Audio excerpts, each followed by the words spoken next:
So our next guest has played everybody from Katharine Hepburn to Cleopatra. She was stranded in the Delta Quadrant for 7 years, and she brought her crew home. Then she survived 7 years in Litchfield prison. I want you all to get on your feet for your queen, Kate Mulgrew.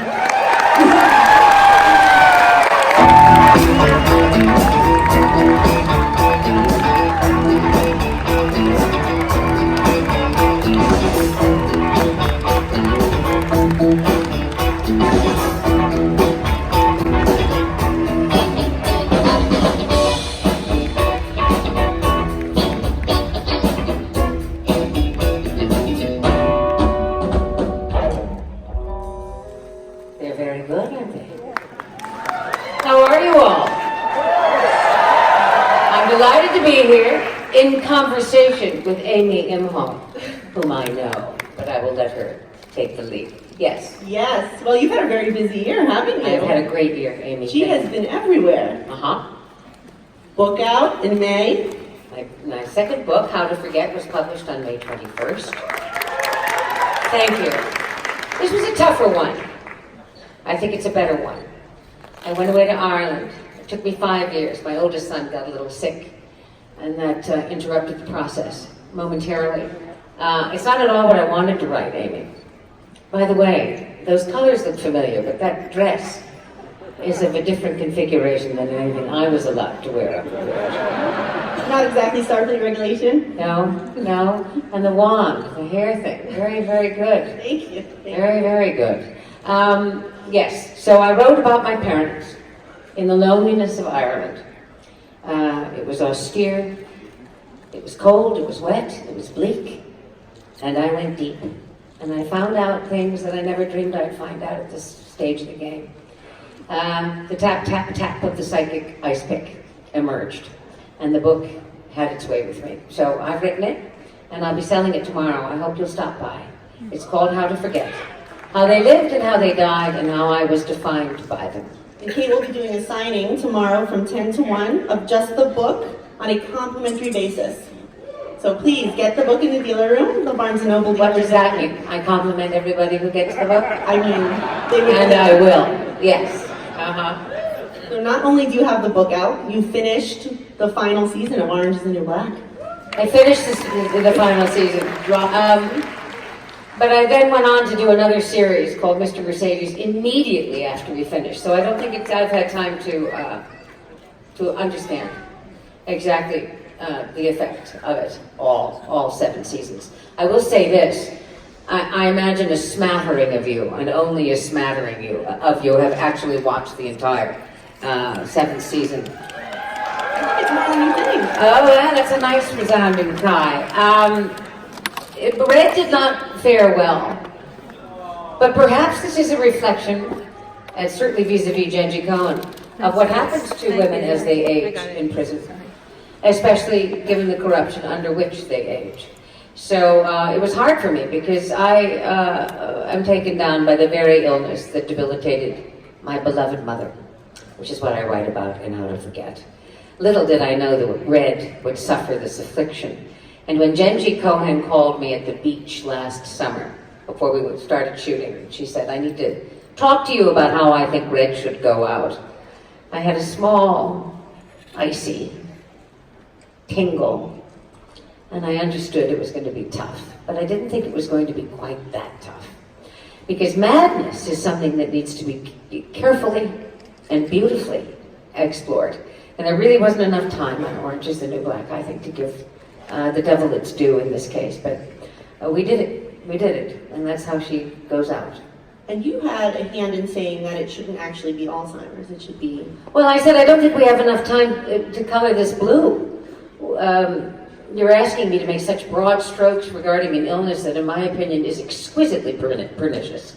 I mean, this thing is so diabolical and so shaded, so textured, that if I played every minute of every hour of all 13 episodes in the final season, it probably wouldn't have been enough to examine it as carefully and as diligently as I think it needs to be examined. So I did the best I could, but they were leaps. Senile dementia, Alzheimer's, call it what you will. It's not pretty. No, but you did a stellar job of portraying it. Thank you, Amy. Thank you. So you went right from Red to Mr. Mercedes, which, in case the audience is not familiar, Anybody ever heard of it? Mr. Mercedes, based on the Stephen King trilogy, written by the incomparable David Kelly, and showrun by the divine and actually unparalleled Jack Bender. And I played a psychopathic, nymphomaniacal pedophile. And babies, I loved it. It was so liberating. I haven't felt like that since I was 22 years old. Should we continue this conversation? Yes, I think we should. Go figure. Out of the arms of dementia, into the fire of psychopathy.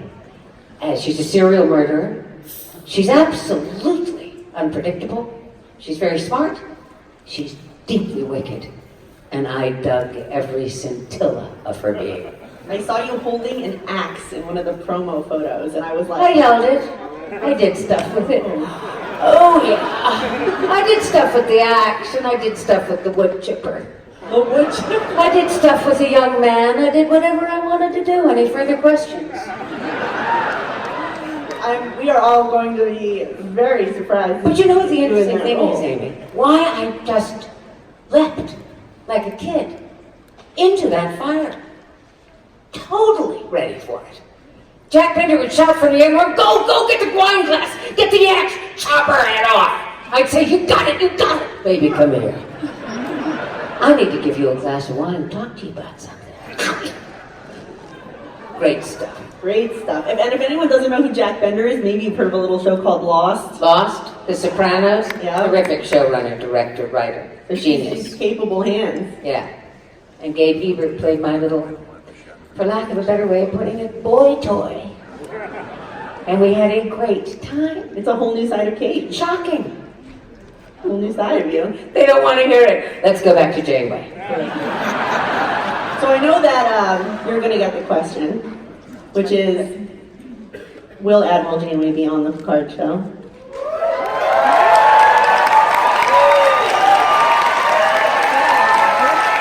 As you can see, they want it. First of all, I think it's terrific what Alex Kurtzman is doing. I mean, I can't wait to see what it looks like. And I can't wait to see what Patrick Stewart is doing. I'll bet he's doing some sort of really remarkable work at this stage of the game. I understand that Jerry Ryan is Yes. a part of that. Seven will be It's in. all very, very exciting, and it's very broad thinking. And I'm waiting for that phone call, breathlessly. It'll be fun. But it's his show, and I wish them all the best. The very, very Wonderful. best. See, we've already covered Picard, which I know is what most of you wanted. Yeah. But so, what, if you were to return to Admiral Janeway, where do you think she is? What do you think she's up to?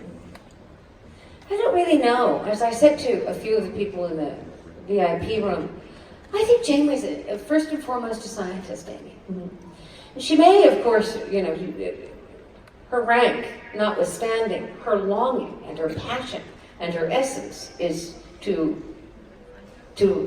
explore, to discover.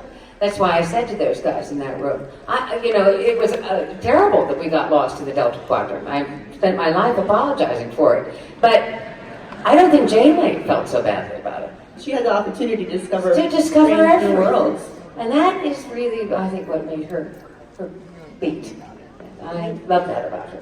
And you get so many women now who are in their 30s and scientists are the most 40s. impassioned group.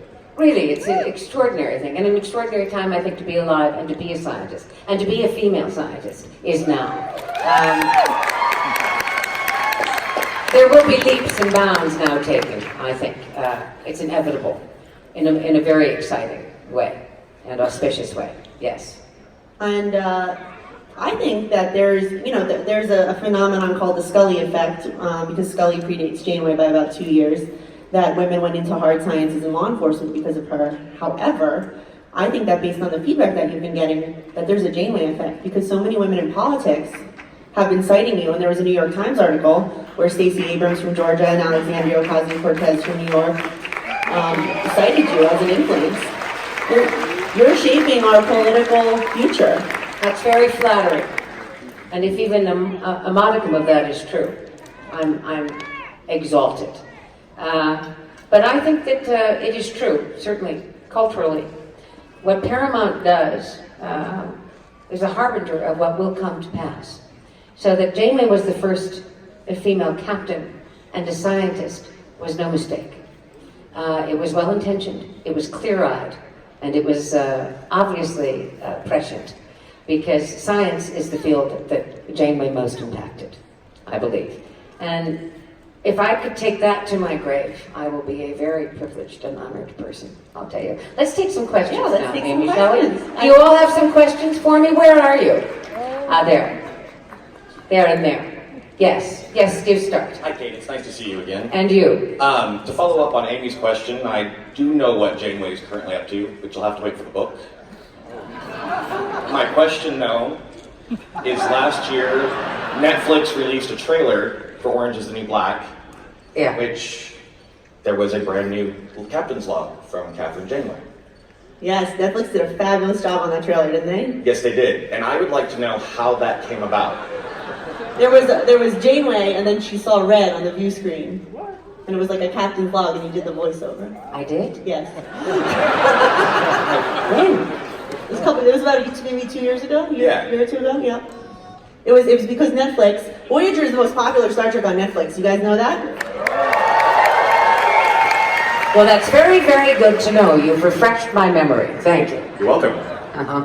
That's it? Yeah, I just wanted to know how that came about. Well, Amy will explain it to you. Netflix is awesome. That's how it came about. Well, Netflix knows how to cover everything.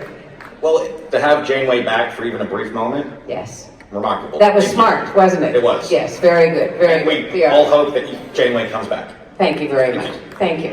Yes, sir. Coming to the conventions, it seems like current casts of series, the actors are a little more hesitant, a little more cautious to be totally positive. And the people who shows ended 20, 30 years ago, they tend to give you a little more of the real scoop. They're a little more open. Who did get along with who? What happened? How does that feel like being removed from a show for 20 years as opposed to current series? 25. 25. What you can talk about, is there a freedom when you haven't been on a show for a long time as opposed to one that's current? I felt that freedom then. I don't have any problem with honesty in the moment. Actors are by nature skittish. We get fired a lot. We lose jobs a lot. We get rejected a lot. And when we get a good job, we want to hold on to it. So there's a shyness, a wariness, a carefulness. But I've never felt that. I mean, I just don't. It's not my DNA. So I'm happy to share at all times, all things. It's a wonderful thing to play a great part. So if these guys are a little more reticent, maybe it's because they maybe are being counseled to be a little more reticent. Maybe their story is a little, in and of itself, You gotta keep differently the secrets. shaped. Huh? Keep the secrets of the show. Keeping the secrets, exactly. I don't think I divulged everything at the time, but I talked about Janeway, quite frankly, in case you hadn't noticed. Yes. Thank you. Thank you. Yes, ma'am. Hi, thank you for coming. It's always a pleasure to see you. You are my hero. Thank you. Oh, nice. So I'm wondering, with everything that's happening in our world today, do you think Star Trek should get back to the topical things that they tackled in the 60s during the The cloud? Prime Directive? Is that what you're talking about? Well- The essential issues of transcendence of race, creed, species, Yes, etc. exactly. Humanity, compassion, etc., Right. etc. There you are. Absolutely. It's the banner. That's what Roddenberry wanted. That's the whole idea. But I believe that Kurtzman is revitalizing that philosophically. Am I wrong? I haven't seen Discovery. And frankly, I haven't seen the movies. Don't blame me. I've said this a million times. I'm very territorial about Janeway and what I did for 7 years. So I don't see everything else. Not because I'm myopic, but because I don't know, No, they're megalomaniacal about Janeway. Oh, no. But they're really not tackling those things. It's more They're like not? space opera. No, I think they are. I think they are. You think so? I mean, I love the show.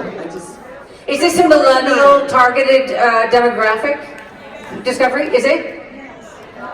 Well, He's trying to capture the imagination of the millennial generation? Well, the millennials aren't like the baby boomers, right? Very, very different way of thinking. Very different way of living. So we have to shape our creative products accordingly. And I'm sure that they are. But they will never let it go, love. They will never let the heart and soul of what Star Trek means go. No. If Captain Pike says, "You're a Starfleet captain," which is on my bracelet, service, sacrifice, compassion, and love, Right. they're still there. That's, of course, there. It will always be there. Never fear. Yes. Morgan has a question for you. Hey, good to see you again. Hi. Hi there. How are you? I'm good, thanks. Miss Mulgrew, I work in a library, so I love asking people this. Other than your own, of course, which I've both read and they're amazing, but other than your own books, what is one book you think everyone should read? One? Or multiple, but I don't want to... It's an impossible question asked to a voracious reader. The Russians, start with the Russians, maybe end with the Russians, but complete as much of the Russians as you can. By that I mean Tolstoy, Dostoevsky, the brothers Karamazov, certainly War and Peace, Anna Karenina, Turgenev, Chekhov, the Russians. And then go to the French, Victor Hugo. You should read, Stendhal. You should read all the American greats. I'm reading Flannery O'Connor all over again. And Thomas Merton, the great Trappistine monk, who wrote beautifully, yes. I don't know how to counsel that. Read. You're a librarian. What do you read? Are you coughing? They're on the spot. No, I'm just conflicted. What's your favorite book? You see, you can't answer. It is difficult, I agree. Oh, you bet it's difficult. I just recently read a book called The Curious Incident of the Dog in the Nighttime. Very well written. By somebody with autism or Asperger's. What was it? Mm-hmm. Asperger's? I believe so, yeah. Yes, very clever. Very, very It's a good. beautiful play and definitely sheds light on I like the world that from book. a different perspective. Yeah. Thank Good. you so much. Well, good for you. I love librarians. It's a dying art because people aren't reading anymore. How many here have an actual hard copy of a book with them? Who has Kate's book I'm with telling them? you that's Star Trek. Do you see? See this audience? Smart. Wherever I go, I say that. The smartest, the most discerning, the most literary, the best. Yes. I say it wherever I go. I get a lot of pushback about it because everybody says, wow, isn't that crazy? Isn't that? I said, yeah, crazy you'll never understand.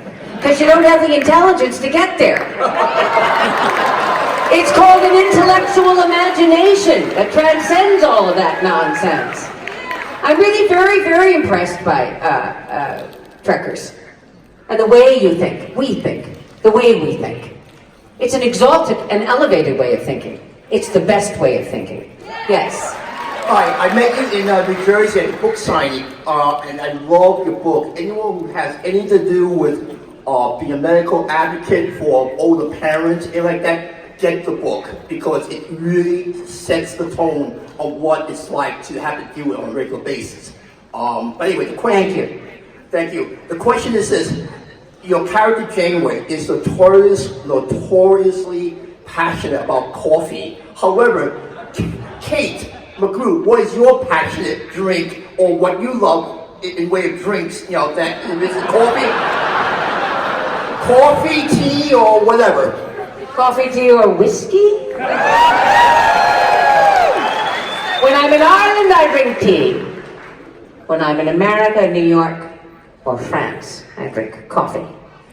And when I'm alone, or with someone I love wine, good wine. And I have to tell you, ladies and gentlemen, I love a wee drop of whiskey, I do. It gentles the condition, as Bennett says, yes. Hello, it's my first convention. I'm a little nervous. I wrote my question down. I'm sorry, should be reading it. So what goes into being #1 on the call sheet for a series that ran 7 seasons? Can you talk about the stamina and the rigor required of you to pull that off? Well, there you go. In a nutshell, discipline, real discipline, and a kind of ardor, I would say. I was passionate about it. unflaggingly, unstintingly passionate about it. I wanted to endow her with a new kind of humanity. I wanted to imbue her with a different sensibility. I was crazy about Janeway. And as I fell in love with Catherine Janeway, I really wanted to pick her up and give her new wings. Wings that the Star Trek community had not seen before. Having said that, and to that end, I had 2 small children at home. I was a single mother. So I would tell you that I had a rigid schedule to which I adhered for 7 years. I never went into that soundstage cold. Not one day. I learned my lines every single night. That was number 1. Number 2, I determined to endow the technobabble with as much meaning as I could. That was hard. What's your name? Richard. Richard, that was really, really, really hard. Because I could have faked it, and perhaps it's meant to be faked, but I doubt it. So I went to the Okuda Bible, which I've said before, and I studied it. And the Okuda Bible led me to Richard Feynman, who was a physicist, as I'm sure most of you know, but an eminently readable physicist. And I learned from them how to sort of couch these terms in an understandable and sympathetic way. So when I finished, I should give you this little bit, Richard.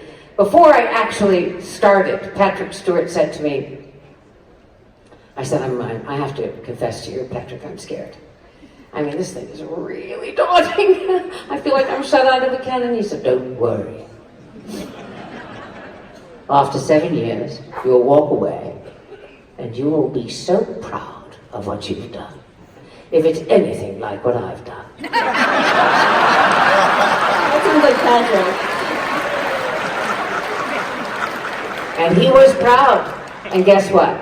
He was right to be proud. And so am I. Thank you, Richard. Thank you. Yes. Ms. Mulgrew, I hope this question hasn't been asked to you too many times before. My apologies if it has.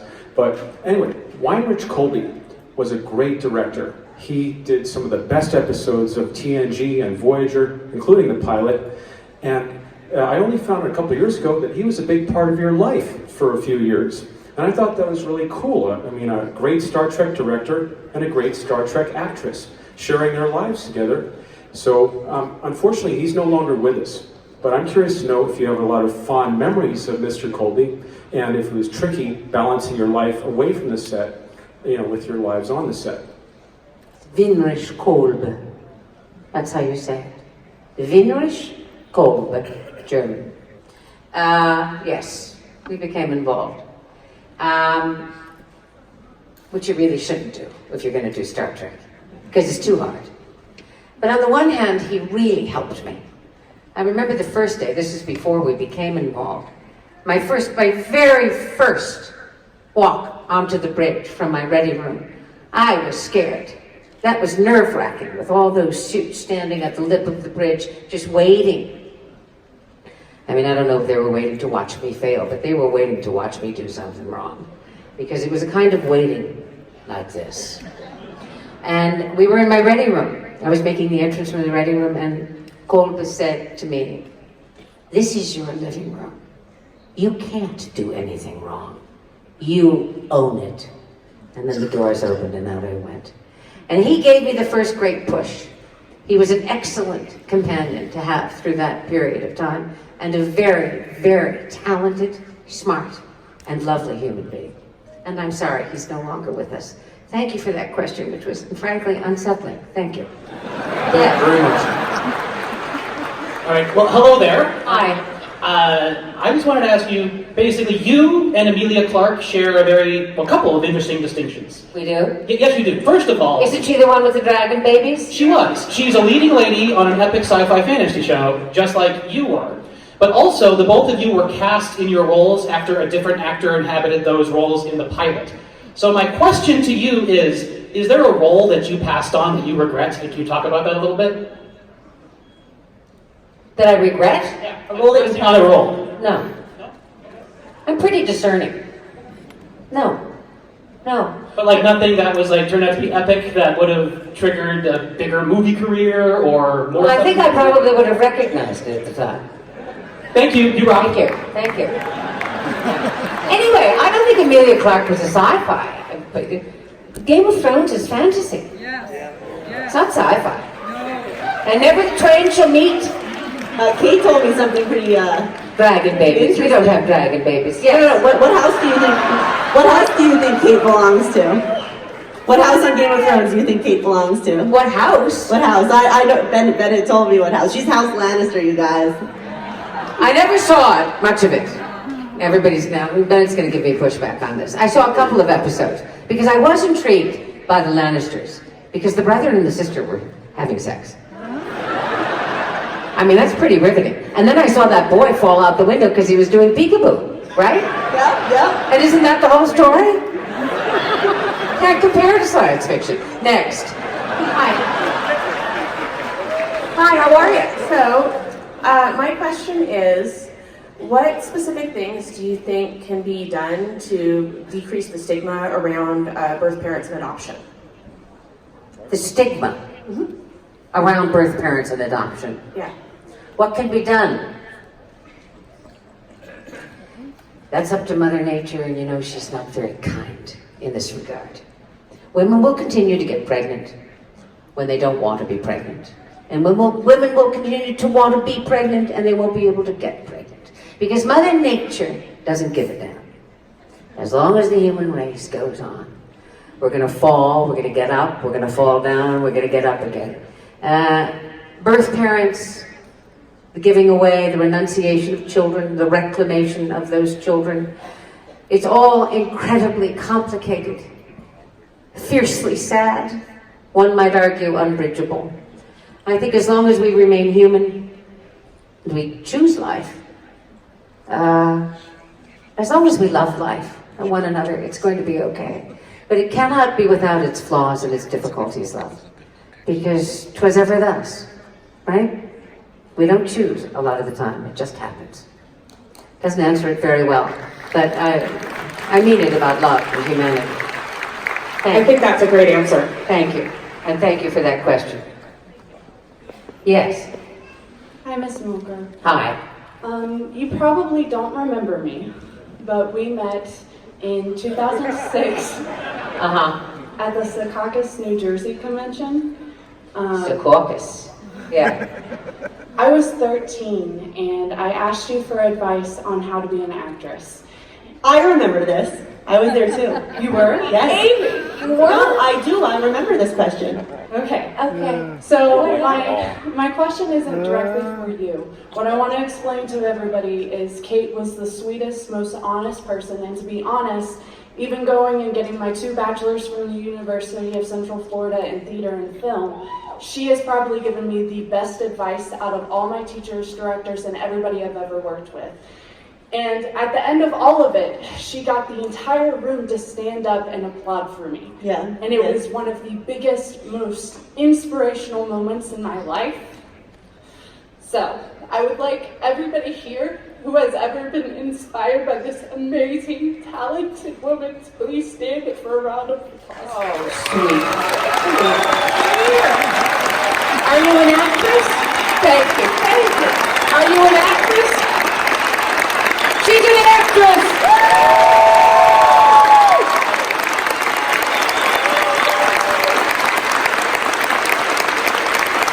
And she's a beautiful actress. Go get her. Thank you for that. How lovely. Thank you. Oh, isn't that great? Oh, no, Amy's crying. Don't. Yes, yes, ma'am. How lovely. I hope you're a very successful actress. You're certainly a deep one. Wonderful. Yes, ma'am. Hi, Kate. Hi. I love and respect Janeway. I do. You. Thank you. Trying to be you. I see. My question is, as Kate Mulgrew, you faced this challenge, but let's say Janeway in the earlier years, if she was married and had children, do you think she would have become Captain Janeway? You know, you broads are on fire today.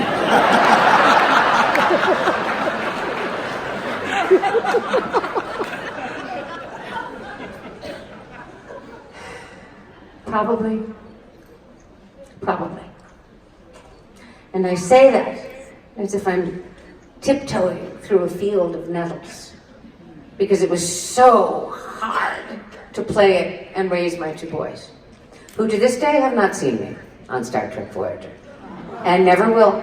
My youngest son, who is now an accomplished painter, said to me, visited me in New York last week, we were having, said whiskey on the couch, and I said, you know, it's extraordinary that you've never seen me on Star Trek. You've never seen me as Captain Janeway. He said, and I never will. And that's my prerogative as a son who missed you every day for 7 years. So, you know, I would have to say he's got a point. But then so does Janeway have a point. If we're born with the capacity for other things, with the deep and vibrant and what's more, true capacity for other things, like space exploration, like great acting, like writing, like science, we must pursue it. It's absolutely a no-brainer. And you must say, get down on your knees to the children who are going to fill you with so much guilt. You are going to stagger to your grave saying, thank God that's over, right? You have to get down and say to them, and look into their beady little blue eyes and say, Mommy wants to go to outer space. Mommy wants to be an actress. Mommy loves you too, but she loves this as well. Mommy's gonna do it. Mommy's gonna do it. But having said that, and I love you with your cup of coffee, you just can't win, not yet. Women still can't win. I don't know when. It's coming, but it's so coming so slowly. I just want women to be able to go to work in whatever field of passion they've elected to choose, and I want them to feel good about it. I don't want them to feel that crossed shadow. It should not be pursuing them. They should be free, because women are bloody excellent, as every woman in this room knows. Thank you. Women are bloody excellent. Tweet that. Yeah, women are great. Is that my girl? That's Marina. Hello, Kate. How are you, sweetheart? So good to see you again. Yeah, she's a good friend of mine. Wanted to find out more about Mr. Mercedes. How exactly did this role come about? Did they reach out specifically to you, or you had to audition? So a little bit more detail, if whatever you can share. Thank you, Marina. No, it was an offer. David Kelly liked me very much, and Jack Bender liked me, so they offered it to me. I think they probably thought, I got a few offers right out of the gate the minute we finished Orange is the New Black, because I think everybody in the community knew that I was free. I got a couple of offers, and they were quite good. Some of them quite juicy. And I said no to them and yes to this, because she terrified me. Alma Lane and her very, very wicked ways. But I thought, this will liberate me. This will set me free. So I was emboldened. I accepted it, and I went down, and I have to tell you, Marina, I just loved it. I loved it. I know there's no excuse for it. There's no excuse for why we fall in love with evil people. I mean, she was an evil character, but I loved her. Where did you film? Where was this? Charleston, a pretty town, but not without its historic shadows, for lack of a better way of putting it, which sort of haunted me. Does that answer your question, Marina? Yes, thank you very much. Thank you. Yes. Hi, Kate. Hi. It's great seeing you again. I have a comment and a question. Yeah. And it's in regards to your book. So my comment is, in many interviews, I hear people ask you if writing the book is cathartic. And this is my comment to that. There's an area that beckons transformation when we face tragedy and challenges. A fish doesn't know it needs water until it's out of it. So my question to you is that at 49, I've come to accept that the vulnerability that honesty requires isn't something that everyone can handle. Failing to be transparent allows people to be comfortable. So what about your own transparency through expounding on this journey of your book with your parents that you can impart to others and challenging them to deal with their own transparency challenges, whether you're doing it consciously or subconsciously? What's your name? Arla. Are those your words? Yes, ma'am. They're excellent. Thank you. My God, woman, that's really beautifully, eloquently put. What was I just saying about women? And you put the needle to me in those comments. Because I got away with murder most of my life in terms of concealing my vulnerability.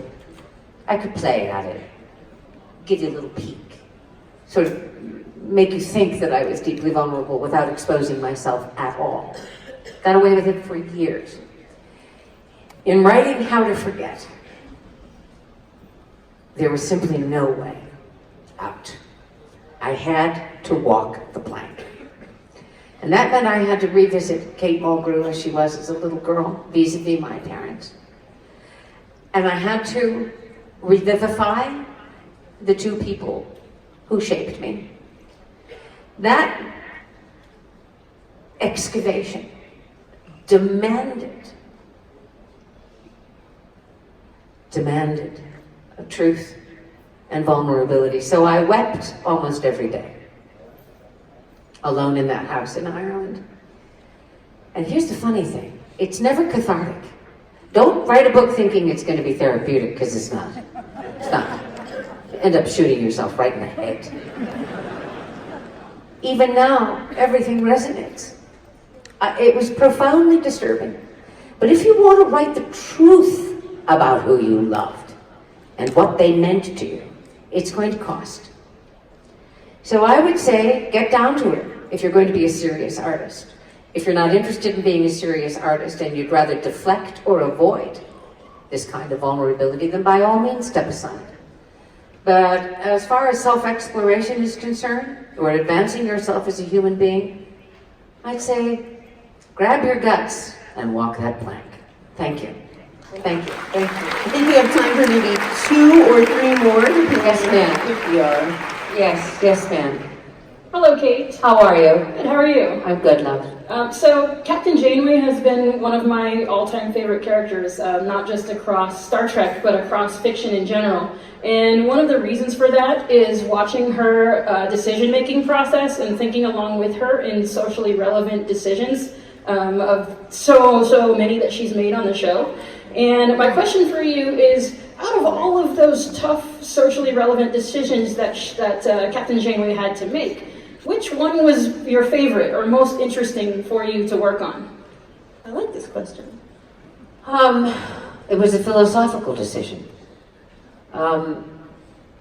In the episode, I think it was a 2-parter with Q, Death Wish. Was it Death Wish? It's, yeah, single part. When the young Q, the nephew, does not want to live forever, and he argues for termination. And I, of course, Janeway, who was so life-leaning, so deeply filled with the credence of life, the tenets of life, I encourage him to accept eternal life. But he bends me to his way of thinking.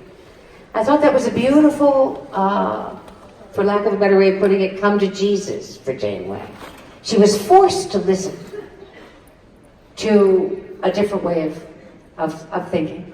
She was forced to exercise compassion for someone with whom she disagreed profoundly.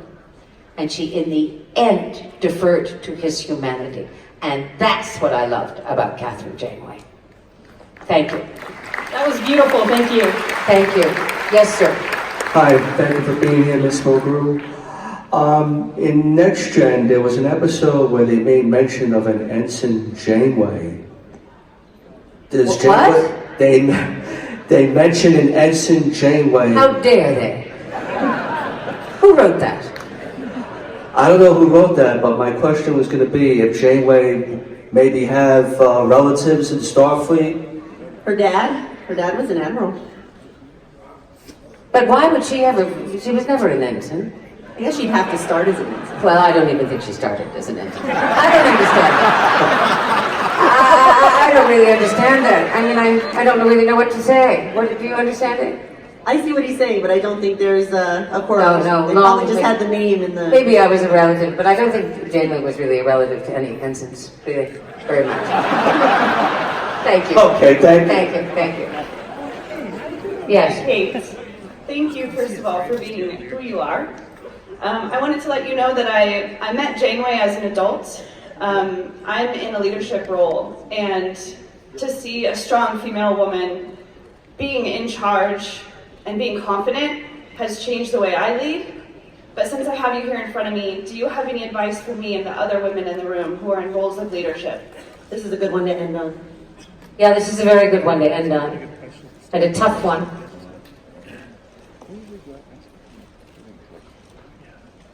You better come forward now, as you have never dared to come forward before. It is time for women to rise up, unafraid, to understand that we have every right in the world to rise up, to return to the world what it has given to us tenfold.